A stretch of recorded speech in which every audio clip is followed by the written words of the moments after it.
ಪರೀಕ್ಷೆ ಮಾಡಿದೆ. ಇದು ಚೌಕಟ್ಟಿನ ಒಳಗಿರಬಹುದಾದಂಥ ಗಾಜಿನ ಕನ್ನಡಿಯೋ ಅಲ್ಲ ವಿಶಿಷ್ಟವಾದಂತಹ ಮಹಾಶಿಲೆಯೊಳಗೆ ಮೂಡಿಸಿದ ಸ್ಫಟಿಕದ ಭಾವವನ್ನು ಪ್ರತಿಬಿಂಬಿಸುವ ಕನ್ನಡಿಯೋ ಕಲ್ಲೊಡೆದು ನೋಡ್ತಿದೆ. ಒಂದು ಗೆರವಿಲ್ಲ. ಚೌಕಟ್ಟು ಸ್ಫಟಿಕ ಚೌಕಟ್ಟು ಹಾಕಿದವರು ಯಾರ?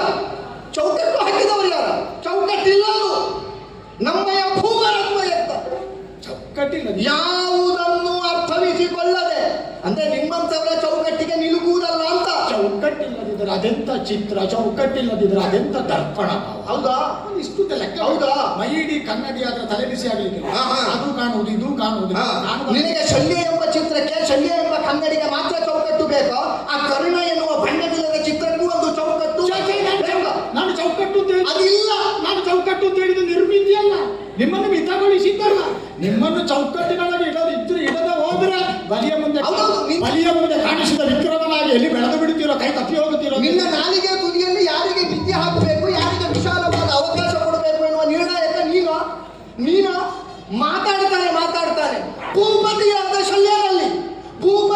ಶಲ್ಯನಲ್ಲಿ ಆ ಧೀವರ ಆಗಿದ್ದಿದ್ರೆ ವಿಷಯ ಬೇರೆ. ಅವ ಅದಲ್ಲ.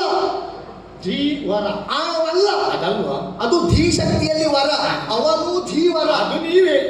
ಧೀವರ ಅಂದ್ರೆ ನೀವೇ. ನಿಮ್ಮಂತ ಧೀಶಕ್ತಿಯನ್ನು ವರಪ್ರದಾಯಕವಾಗಿಸುವ ನಿಷ್ಣಾತ ಮತ್ಯಾರಿದ್ದ. ಅವ ರೂಢ್ಯರ್ಥದ ಧೀವರ ಅಲ್ಲಿ ಹುಟ್ಟಿದ್ದರಿಂದ ಯಾವ ನೆಲೆ ಇಲ್ಲದ, ಯಾವ ಬೆಲೆ ಇಲ್ಲದ ಸೂತಪಾಲಿತ ಪುತ್ರನಾಗಿಯೇ ಪ್ರಪಂಚದಲ್ಲಿ ಕಾಣಿಸಿಕೊಂಡು ಅದಕ್ಕೂ ಯೋಗ್ಯತೆ ಇಲ್ಲದವನ ಹಾಗೆ ಈವರೆಗಿನ ಜೀವನಾನುಭವ ಸಂಪನ್ನತೆಯನ್ನು ಪಡೆದ ಪ್ರಪಂಚದ ಎಲ್ಲರೂ ಶಬ್ದ ಕೇಳಿದ ಮಾತ್ರದಿಂದ ತಮ್ಮ ಕರ್ಣ ಮುಚ್ಚಿಕೊಳ್ಳುವಲ್ಲಿ ಮಾತ್ರ ಪರ್ಯಾಪ್ತನಾದ ಅಂಥವನಿಗೆ ಸಾರಥ್ಯ ಮಾಡುವಂತ ಕತ್ತಿ ಹಿಡಿಯುವ ಕೈಗೆ ಚಮ್ಮಟಿಗೆ ಕೊಡ್ಲಿಕ್ಕೆ ಬಂದ್ರೆ ಕುದುರೆ ಅವನ ಕುದುರೆಯನ್ನು ನಾನು ಹೊಡೆಯುವುದ ಅಲ್ಲ. ಎತ್ತಿದ ಚಮ್ಮಟಿಗೆಯಿಂದ ಎಲ್ಲೆಲ್ಲಿ ಬೀಳ್ತದೆ ಎಚ್ಚರ. ಇನ್ನೊಮ್ಮೆ ಮಾತಾಡಿದ್ರೆ ಎಚ್ಚರ. ಈಗ ನೀವು ಕರ್ಣನ ರಥ ಹತ್ತಿಯೂ ಆಯಿತು. ಅವನ ರಥದ ಮುಂಭಾಗದಲ್ಲಿ ಕಟ್ಟಲ್ಪಟ್ಟಂತ ಕುದುರೆಗಳ ಹೇಷಾರವನ್ನು ನಿಯಂತ್ರಿಸುವ ವಾದ್ಯಗಳನ್ನು ಹಿಡಿದು ಆಯ್ತು. ಚಮ್ಮಟಿಗೆ ಹಿಡಿದು ಅಂತ ಹೊಡೆದು ಆಯ್ತು. ಕರ್ಣ ಇದ್ದಲ್ಲಿಗೆ ಒಯ್ಯು ಅಂತ ಆಜ್ಞೆ ಕೊಟ್ಟು ಆಯ್ತು. ಏನು ಆಗ್ಲಿಲ್ಲಲ್ಲ. ಇದು ಮನಸ್ಸಿನಲ್ಲಿ ಮಂಡಿಗೆ ತಿನ್ನುವುದಲ್ಲೋ. ಕೆಲವರು ವರ್ತಮಾನದಲ್ಲಿದ್ದು ಭವಿಷ್ಯದಲ್ಲಿ ಬದುಕುತ್ತಾರೆ, ಅದು ಸಮಸ್ಯೆ. ಅವ ವರ್ತಮಾನದಲ್ಲಿ ಇರುವುದು ಮಾತ್ರ. ಇವತ್ತು ಮುಗಿದ್ರೆ ಒಂದು ದಿನ ಆಯುಷ್ಯದ ರೇಖೆಯಿಂದ ಕಡಿಮೆ. ಅವ ಬದುಕುವುದು 10 ವರ್ಷ ಮುಂದೆ. ಅದನ್ನು ತಲೆ ಬಿಸಿ ಮಾಡಿ ಇಲ್ಲಿ ಆಯುಷ್ಯ ಮಾಡುವುದು. ನೀವಷ್ಟು ಮುಂದಕ್ಕೆ ಹೋಗುದು ಯಾಕೆ? ಯಜ್ಞಶಾಲೆಗೆ ಬಂದ ವಾಮನನನ್ನು ನೀ ಕಾಣ್ತಾ ಇದ್ದಿ. ಈಗ ಮಾತಾಡುವ ಶಲ್ಯ ಅಂದ್ರೆ ಅದು. ಯಜ್ಞಶಾಲೆಗೆ ಬಂದ ವಾಮನ ತಾ ಹಿಡಿದ ಛತ್ರದಿಂದ, ತಾ ಧರಿಸಿದ ಪಾದುಕೆಯಿಂದ, ತಾ ಹಿಡಿದ ಇನ್ನಿತರ ಎಲ್ಲ ವಿಶೇಷವಾದ ದ್ರವ್ಯಗಳಿಂದ ತಾನು ಯಾರು ಅಂತ ಹೇಳುವುದಕ್ಕೆ ಹೊರಟ ಕಾಲಕ್ಕೂ ಅರ್ಥವಾಗದೇ ಇದ್ದ ಬಲಿ ತ್ರಿವಿಕ್ರಮನಾಗಿ ಬೆಳೆದು ನಿಂತ ಕಾಲಕ್ಕೆ ತಲೆ ಕೊಡಬೇಕಾಯಿತು. ಹೌದಪ್ಪ. ಈಗ ತಲೆ ಕೊಡಬೇಕಾದ್ರೆ ಮೊದಲು 2 ಕೊಟ್ಟಾಗಬೇಕು. 1 ಅಡಿಗೆ, 2 ಅಡಿಗೆ, 3ನೇ ಅಡಿಗೆ ತಲೆ ಕೊಡುವುದು. ಇದು 1 ಅಡಿಗೆ ಆಗಲಿಲ್ಲ, 2 ಅಡಿಗೆ ನೀವು ಹೋದ್ರಿ ಉಂಟಾ ಅಲ್ಲ. ಈಗ ಹಿಡಿದು ಹೊಡೆದ ಆಯ್ತಾ ನೀವು? ಕದೀನೇನೆ ಮಾವ, ಕದೀನೇನೆ ಮಾವ,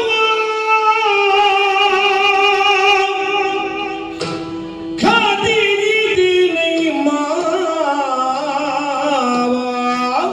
ಓ ಮಾವ ನೀನೇ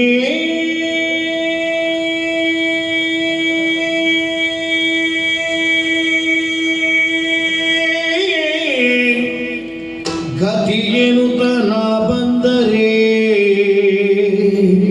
ಈ ಗತಿ ನನಗೆ ದುರ್ಗತಿ. ನೀನೇ ಗತಿಯೇನುತ್ತ ನಾ ಬಂದರೆ, ಎನ್ನೊಡನ ಅತಿಶಯದ ಮಾತೇಗೆ ಬಿಡು, ಎನ್ನಳು ಅತಿಶಯದ ಮಾತೇಗೆ ಬಿಡು, ಎನ್ನೊಡನ ಅತಿಶಯದ ಮಾತೇಗೆ ಬಿಡು, ಕಾರುಣ್ಯ ದೃಷ್ಟಿಯನ್ನು ಮಾವ ಪತಿಕರಿಸುತ್ತೆ ಮಗೊಂದು ನೀನುಪಕೃತಿಯ ಮಾಡಿದು. ಸೇವೆಯಲ್ಲ, ಊಳಿಗವಲ್ಲ, ಕೈಂಕರ್ಯವಲ್ಲ, ನಿಷ್ಠಾವಂತ ಯಜಮಾನನಿಗೆ ಊಳಿಗದವ ಸಲ್ಲಿಸುವ ಕೊಡುಗೆ ಅಲ್ಲ, ಒಂದು ಪ್ರಕೃತಿ. ಪತಿಕರಿಸುತ್ತೆ ಮಗೊಂದು ನೀನುಪಕೃತಿಯ ಮಾಡಿದು. ನಿನ್ನ ಶೌರ್ಯೋ ನದಿಯ ಮೆರೆಸಲು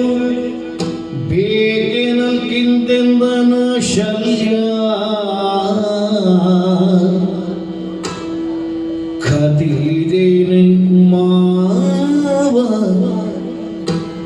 ನೀನೇ ಗತಿಗೆನುತನ ಬಂದರೆ ಎನ್ನೊಡನೆ ಈ ಅತಿಶಯದ ಮಾತೇಕೆ ಮಾವ ಎನ್ನೊಡನ ಅತಿಶಯದ ಮಾತೇಕೆ ಮಾವ ಬೇಡು ಮಾವ ಮಾವ,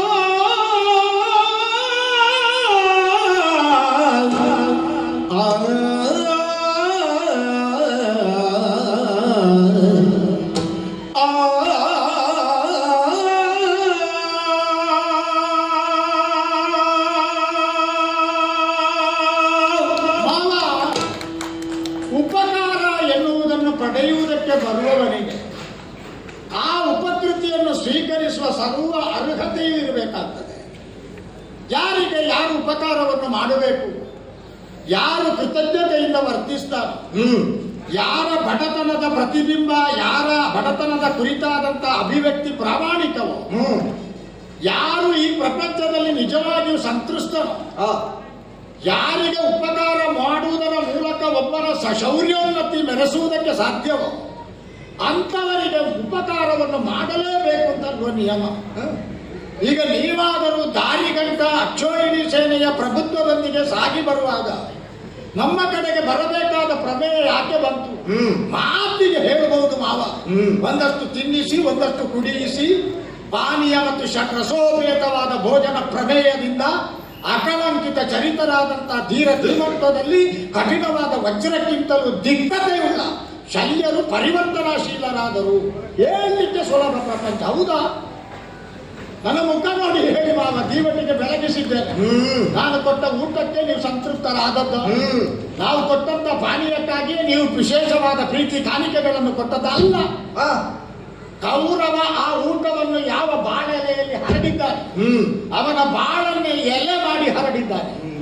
ಅದರ ತುದಿಯಲ್ಲಿ ಹಾಕಿದ್ದು ಕಟು, ರಿಕ್ತ, ಮಧು, ತೈಲ, ಆಮ್ಲ, ಮಧು ಇತ್ಯಾದಿ 6 ಬಗೆಯ ರಸಗಳಲ್ಲ.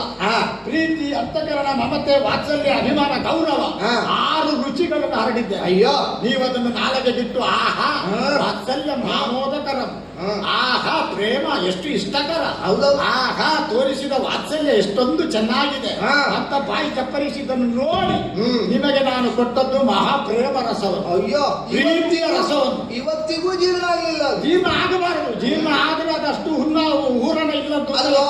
ಈಗ ಜೇನು ತಿಂದ್ರೆ ಅವತ್ತು ಮಾತ್ರ ತೇಗು ಬರುವುದಲ್ಲ, ಒಂದು ವಾರವರೆಗೆ ಜೇನಿನ ತೇಗು ಬರ್ತದೆ. ಅದೇ ಎಲ್ಲಿಯಾದರೂ ಸಾಮಾನ್ಯವಾದ ತಿಳಿ ನೀರಿಗೆ ಬೆರೆಸಿದ ಬೆಲ್ಲದ ಪಾಕ, ಅದು ಸಂಜೆಗಾಗುವಾಗ ತೇಗು ಮುಗಿಯುತ್ತದೆ. ಆದ್ದರಿಂದ ಒಂದು ವಾರ ತೇಗಿನ ಪ್ರಮೇಯ ಬರುವುದು. ಮಾವ, ಅಕಳಂಕಿತವಾದಂತಹ ವ್ಯಕ್ತಿತ್ವದಿಂದ ನಿಮ್ಮನ್ನು ನಾನು ಶುಶ್ರೂಷಾ ವಿಧಾನದಿಂದ ಒಲಿದು ನನ್ನ ಕಡೆಗೆ ಬಂದಿದೆ. ಈಗ ಆಲೋಚನೆ ಮಾಡಿ, ನನಗೊಂದು ಉಪಕಾರ ಮಾಡಬೇಕು ಅಂತ ಮಾತ್ರ ಕೇಳಿತು, ಅಷ್ಟಕ್ಕೆ ನೀವು ಸಿಟ್ಟಿನಿಂದ ಕೆಂಡ ಮಂಡಲರಾಗುತ್ತೀರಿ. ಉಪಕಾರ ಅಂತ ಹೇಳುವುದಾ? ವ್ಯಗ್ರತೆಯಲ್ಲಿ ವ್ಯಾಘ್ರನನ್ನು ಮೀರಿಸುತ್ತೀರಿ, ಗರ್ಜನೆಯಲ್ಲಿ ಕೇಸರಿಯನ್ನು ನಾಚಿಸುತ್ತೀರಿ, ಆಕ್ರಮಣ ಮಾಡುವುದರಲ್ಲಿ ಮಹಾಭಲ್ಲುಕ ಸಾಮರ್ಥ್ಯವನ್ನು ಮೀರುತ್ತೀರಿ. ಇಂತಹ ಹಿಂಸ್ರ ಪಶುಗಳು ಅಟ್ಟಾಡಿಸಿ ಕೊಲ್ಲಬೇಕಾದ ಸಾಮಾನ್ಯನಾದಂಥ ವ್ಯಕ್ತಿಯ ನಾನು. ಈಗಲೂ ಇಷ್ಟು ನಿನ್ನ ಮಾತು ಕೇಳಿ ಸಿಟ್ಟು ಬರಲಿಲ್ಲ ಅಂತಾದ್ರೆ ಅದಕ್ಕೆ ಸಿಟ್ಟು ಅಂತ ಹೆಸರು, ನನಗೆ ಶಲ್ಯ ಅಂತ ಹೆಸರು. ಈಗ ಗೊತ್ತಾಯ್ತಲ್ಲ, ನಿಮಗೆ ಏನನ್ನು ಹೇಳಿದ್ರೆ ಸಿಟ್ಟು ಬರ್ತದೆ, ಏನನ್ನು ಹೇಳಿದ್ರೆ ನಿಮ್ಮನ್ನು ಸಿಟ್ಟು ಭರಿಸದೇ ಇರುವ ಸ್ಥಿತಿಗೆ ತರಲಿಕ್ಕೆ ಆಗ್ತದಂತ ನನಗೆ ಈಗಲೂ ಗೊತ್ತಾಗುತ್ತೆ. ಅಲ್ಲ, ನಿಮ್ಮ ಜೊತೆಗೆ ನಾನು ಸಹ ಅಭ್ಯಾಸಿ ಆಗಿದ್ರೆ ಮದ್ರಾ ದೇಶದಲ್ಲಿ ಒಂದು 50 ವರ್ಷ ಬದುಕಿದ್ರಲ್ಲ, ಬದುಕಲಿಕ್ಕೆ ಪ್ರಾಯ ನನಗೆ ಈಗ ಅರ್ಧ ಸಾಧಾರಣದ ಪ್ರಾಯ. ಒಂದಷ್ಟು ಕಾಲ ಇದ್ದಿದ್ರೆ ನಿಮ್ಮ ಸಹಮತತ್ವದಿಂದ, ನಿಮ್ಮ ಸರೀಕತ್ವದಿಂದ, ನಿಕಟತ್ವದಿಂದ ನಿಮ್ಮ ಸ್ವಭಾವ ಹೀಗೆ, ಮುಂಜಾನೆ ಹೀಗೆ, ಮಧ್ಯಾಹ್ನ ಹೀಗೆ, ಸಾಯಂಕಾಲದಲ್ಲಿ ಹೀಗೆ, ರಾತ್ರಿ ಹೀಗೆ ಅಂತ ತಿಳಿಬೋದಿತ್ತು.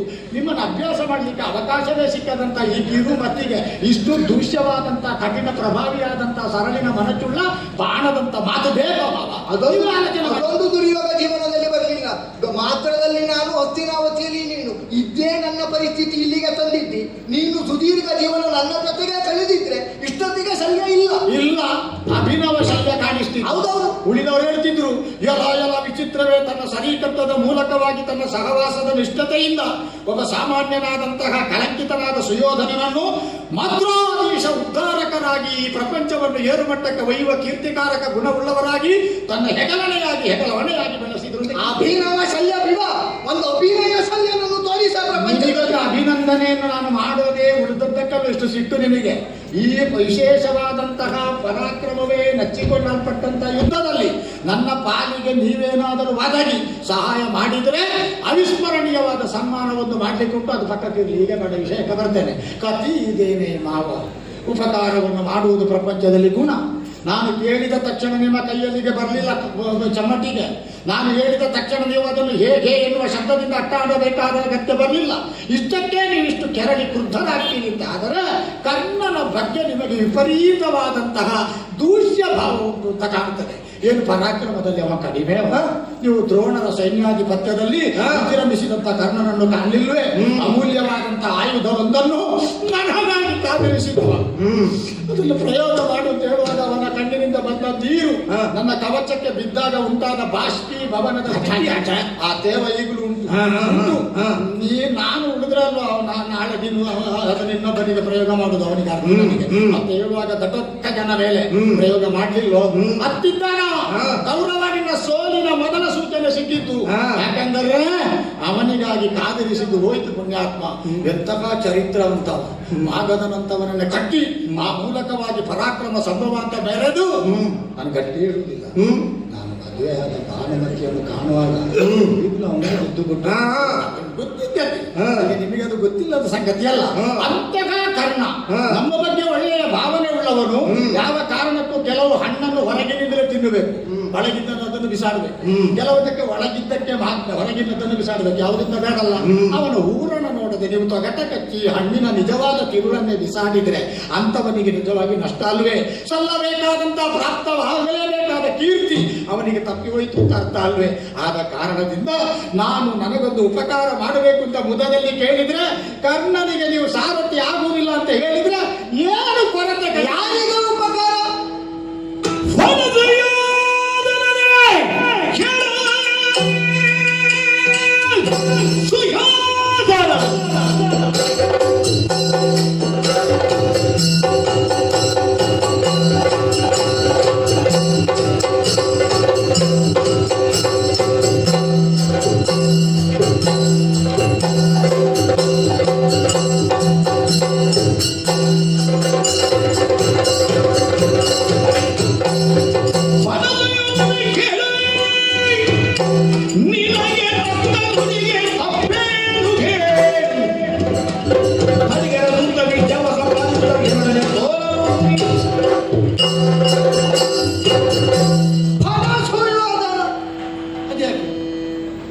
ನಿನ್ನಂತರಂಗಕ್ಕೆ ಒಪ್ಪಿತವಾದಂತಹ ಮಾತುಗಳೆಲ್ಲ ಪ್ರಪಂಚದ ಎಲ್ಲರೂ ಒಪ್ಪಬೇಕಾದ ಮಾತುಗಳು ಎಂಬ ನಿಯಮ ಇಲ್ಲ. ಹಾಗಂತ ಪ್ರಪಂಚದ ಸಜ್ಜನರು ಅಂತ ಅನ್ನಿಸಿಕೊಂಡವರು ಒಪ್ಪಬಹುದಾದ ಮಾತುಗಳನ್ನೇ ನಾವು ಆಡಬೇಕು ಎಂಬ ಪ್ರಾಮಾಣಿಕವಾದ ಭಾವ ಯಾರ ಅಂತರಂಗದಲ್ಲಿ ಇಲ್ಲವೋ ಅಂಥವನ ಪಾಲಿಗೆ ಉಪಕಾರ ಮಾಡ್ತೇನೆ ಅಂತ ಹೊರಟವನ ಸ್ಥಿತಿ ಏನಾಗ್ತದೆ ಗೊತ್ತಾ? ನಿನ್ನ ಸ್ಥಿತಿ ಆಗ್ತದೆ. ಅದ್ಯಾಕೆ ಅಂತಂದ್ರೆ ಕರ್ಣನಿಗೆ ಉಪಕಾರ ನೀ ಮಾಡಿ ಆಗ್ಲಿಲ್ವಾ? ಹೌದು. ಏನು ಪಡೆದೆ? ಪಡೀಲಿಕ್ಕೆ ಅದು ಕೊರತೆ ಇದೆಯಲ್ಲ ಅವನ ನೆತ್ತಿಯ ಮೇಲೆ. ಇನ್ನು ಪ್ರಪಂಚದಲ್ಲಿ ಯಾರೂ ಮಾಡಬೇಕಾದದ್ದಿಲ್ಲ ಅಷ್ಟು ಉಪಕಾರವನ್ನು ಅವನ ಪಾಲಿಗೆ ಮಾಡಿಲ್ವ ನೀನು? ಮಾಡಿದ್ದೇನೆ. ಹಾಗಾದ್ರೆ ಅದರಿಂದ ಬರಬೇಕಾದ ಪ್ರತಿ ಉಪಕಾರ ಅಲ್ಲ ಪ್ರತಿಫಲ ಯಾವುದಾದ್ರೂ ಒಂದು ನಿನ್ನ ಪಾಲಿಗೆ ಈವರೆಗೆ ಸಿಕ್ಕಿತೋ? ಪರಿಣಾಮದಲ್ಲಿ ಆಕೃತಿಯಲ್ಲಿ ಗುಣಾತ್ಮಕವಾಗಿ ಸಂವೇದನಾಶೀಲವಾಗಿ ಏನು ಪರಿಣಾಮ ಆಗದೆ ಹೋದರು, ಆ ಪರಿಣಾಮದಲ್ಲಿ ಸೋಲು ಬಂದ್ರು, ಆ ಪರಿಣಾಮದ ಕೃತಿಯಲ್ಲಿ ಹಿನ್ನಡೆ ಬಂದ್ರು, ನನ್ನ ಬಗ್ಗೆ ಪ್ರೀತಿಯನ್ನು ತೋರುವಲ್ಲಿ ಕರ್ಣ ಯಾವತ್ತಾದ್ರೂ ಹೋರಾಡಿದ್ದಾನೆ, ಸೋತಿದ್ದಾನೆ, ಹೋರಾಡಿದ್ದಾನೆ, ನಾಚಿಕೆಗೆಟ್ಟಿದ್ದಾನೆ. ಈಗ ನನಗೆ ಸಿಟ್ಟು ಬಂದಿದೆ. ಯಾರ ಮೇಲೆ? ಈಗ ನಿನ್ನ ಮೇಲೆ ಪ್ರೀತಿ ಇಲ್ಲ ಅಂತ ಹೇಳ್ತೀಯಾ? ನಿನ್ನ ಮೇಲೆ ಅಭಿಮಾನ ಇಲ್ಲ ಅಂತ ಹೇಳ್ತೀಯಾ? ನನಗೆ ಪ್ರೀತಿ ಉಂಟು, ಅಭಿಮಾನ ಉಂಟು, ವಿಶ್ವಾಸ ಉಂಟು, ಸಾಂದರ್ಭಿಕ. ಈಗ ನಿನ್ನ ಮೇಲೆ ಸಿಟ್ಟು ಉಂಟು, ಸಾಂದರ್ಭಿಕ. ಇದರ ಅರ್ಥ ಏನು? ಸಾಂದರ್ಭಿಕ. ಆದ್ದರಿಂದಲೇ ಆಡಿತ್ತು. ಹಾಗಾದ್ರೆ ಪ್ರಯೋಜನ ಪ್ರತಿಫಲ ಎನ್ನುವಂತಹದ್ದು ಒದಗಿ ಬರುವಲ್ಲಿ ನೀ ಕೊಡಬೇಕಾದ ಅಷ್ಟನ್ನು ಕೊಟ್ಟು ನಿಲ್ಲುವುದಕ್ಕೆ ನೆಲೆ ಇಲ್ಲದಿದ್ದವನಿಗೆ ನೆಲ ಕೊಟ್ಟೆ, ಕುಲ ಇಲ್ಲದಿದ್ದವನಿಗೆ ಕುಲ ಕೊಟ್ಟೆ. ನೀ ಕೊಟ್ಟದ್ದು ಅದು ಉಂಟೋ ಇಲ್ವೋ ಪ್ರಶ್ನೆ ಪ್ರತ್ಯೇಕ ಕೊಟ್ಟದ್ದು. ನೀ ನಿನ್ನ ಬಗೆಯಲ್ಲಿ ಕೊಟ್ಟೆ, ಅವ ತಲೆ ಎತ್ತಿ ನಿಲ್ಲುವುದಕ್ಕೆ ಬೇಕಾದ ಎಲ್ಲವನ್ನು ಕೊಟ್ಟೆ. ಹೆಚ್ಚೇನು ಆಗ ಕಾಣಲಿಲ್ಲ ನಿನಗೆ. ಶಲ್ಯ ಭೂಪತಿಗಳೇ ನೀವಿದ್ದು ಅವನಿಗೆ ಸೇನಾಪತಿತ್ವವನ್ನು ಕೊಟ್ಟೆ. ಎಲ್ಲಿದ್ದು ತಲೆ? ವಿಶ್ವಾಸ. ಅವಿಶ್ವಾಸ, ನಾನು ಎಡವಿದೆ ಅತಿಶ್ವಾಸ. ಈಗ ಒಂದು ಪರೀಕ್ಷೆ ಕೊನೆಯ ಸುತ್ತಿನದ್ದು, ನೋಡುವ ನಾಳೆ ಹೇಗೆ ತಪ್ಪಿಸ್ತಾನೆ. ಶಲ್ಯರ ಸಾರಥ್ಯತನದ ಬಲಮೆಯಿಂದ ಗೆಲ್ತಾನಂತ ಹೇಳಿದ್ದಾನೆ, ಒದಗಿಸಿ ಕೊಡ್ತಾನೆ ಅಂತೇಳಿ ಭರವಸೆ ಕೊಟ್ಟಿದ್ದೇನೆ. ನಾಳೆ ಏನಾದರೂ ಜೋಲು ಮೋರೆ ಹೊತ್ತು ಬಂದರೂ ನನ್ನದೇ ಕರವಾಲದಿಂದ ಪಾಂಡವರದ್ದಲ್ಲ ಇವನ ತಲೆ ಕತ್ತರಿಸ್ತೇನೆ. ಅವ ಯಾರು ನಿನಗೆ ಗೊತ್ತುಂಟಾ? ಯಾರು? ಅವ ಯಾರು ನಿನಗೆ ಗೊತ್ತುಂಟಾ? ಕರ್ಣ. ನಿನಗೆ ಕರ್ಣ, ವೀರಕರ್ಣ, ಕಲಿಕರ್ಣ. ನನಗೆ ಹೇಗೆ ಗೊತ್ತಾ?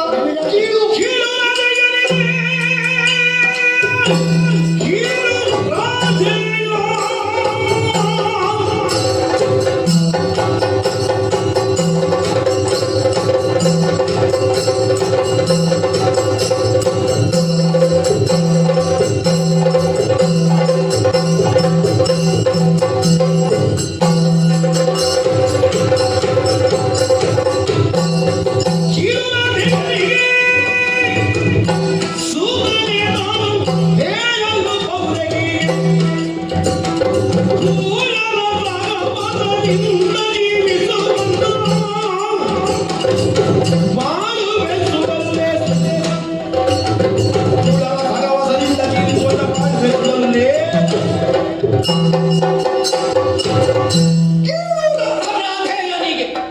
ಕೀಳು ರಾಧೆಯ ಕೂಗುವುದಕ್ಕೆ ಹೋದ್ರೆ ಸ್ವರ ಬರುವುದಿಲ್ಲ. ಅಲ್ಲ, ನಾನು ಕೀಳು ರಾಧೆಯಗ ಅಲ್ಲ, ಕೀಳು ರಾಧೆಯ. ಕೀಳು ರಾಧೆ ಅಲ್ಲ, ರಾಧೆ ಅಲ್ಲ. ಅಲ್ಲ, ಕೀಳು ರಾಧೇಯನೋ ಅಲ್ಲ, ನಾನು ಕೀಳು ರಾಧೇಯನಿಗೋ. ನಿನ್ನ ಬೆಳೆಗಲ್ಲೋ, ನೀ ಆಗುವುದಕ್ಕೆ ಹೊರಟ ಬೇಡ ಅಂತ ಹೇಳುವುದಕ್ಕೆ ಹೊರಟ. ನನ್ನ ಬಗ್ಗೆ ನೀವು ಹೇಳಿದ್ದಲ್ಲ ಅಂತ ನಿಮ್ಮ ಸ್ವರ ಕಂಪನಗೊಳ್ಳುವಾಗಲೇ ಗೊತ್ತಾಯಿತು.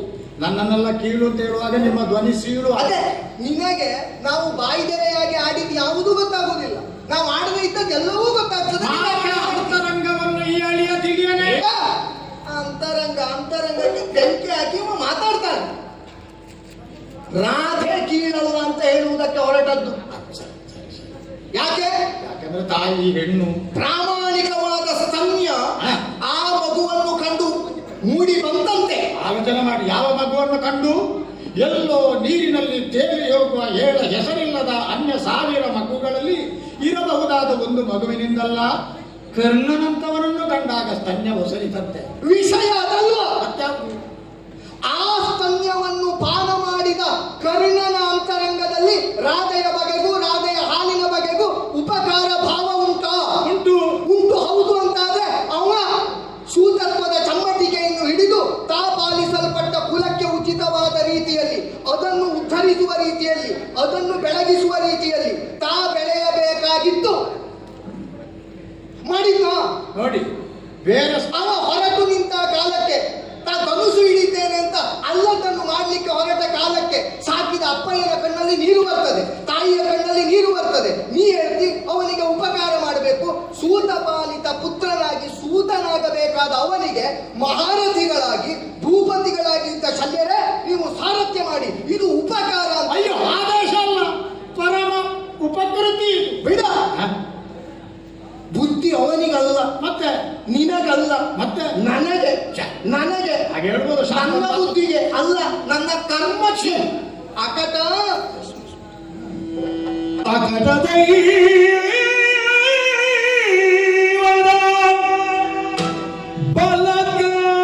ಬಲಗಾನವಲೆ ತನಗಿಂದು ಪ್ರಕಟಿಸಿದೆಯ ಮುನ್ನಿನ ಆರಭ್ಯ ಜಗತಿ ವಿಕಟನಿಂದೆಂಬ ಪೆಸರಂ ಪಡೆದು ಪರಿವಾರ ಪ್ರಜೆಗಳಂ ಸಲಹಿ ಬಳಿಕ ಏನು ಮಾವ? ಸಕಲ ಯಜ್ಞಾದಿಗಂ ದಾನ ಧರ್ಮಾದಿಗಳ ಅಗಳಂಕದಿಂದಲೇ ಸಂಗೀತು ಭೀಕರಂ ವಿಕಲಮತಿಗಣನ ಹಯಂಗಳಂ ಚಪ್ಪರಿಸಲಾಯ್ತೆ ಪ್ರಾರಬ್ಧವಿಂದ.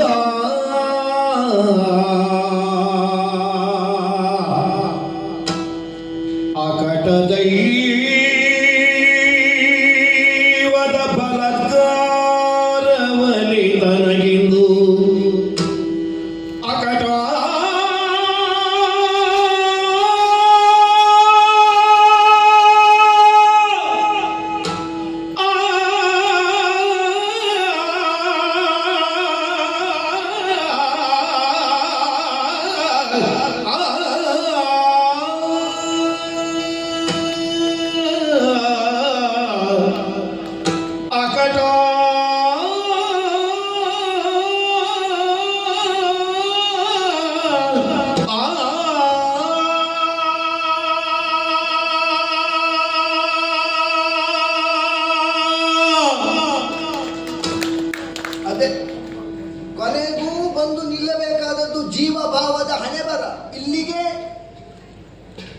ಎಷ್ಟು ಮೇಲೆ ಹೋದ್ರೇನು, ಎಷ್ಟು ಕೆಳಗೆ ಬಂದ್ರೇನು.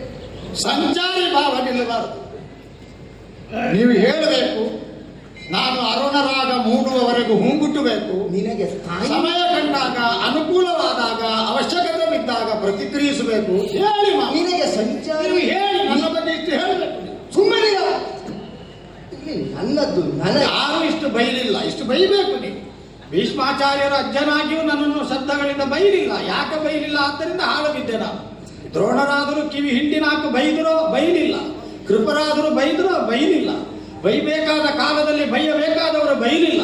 ಬೈಯಲ್ಪಡಬೇಕಾದ ಕಾಲ ಅಲ್ಲದೆ ಹೋದರೂ ಬೈಯಬೇಕಾದ ನೀವು ಬೈರಿ. ನಾನು ಈ ಮಾತುಗಳನ್ನು ನನ್ನ ಮುಂದೆ ಆಡಬೇಡ.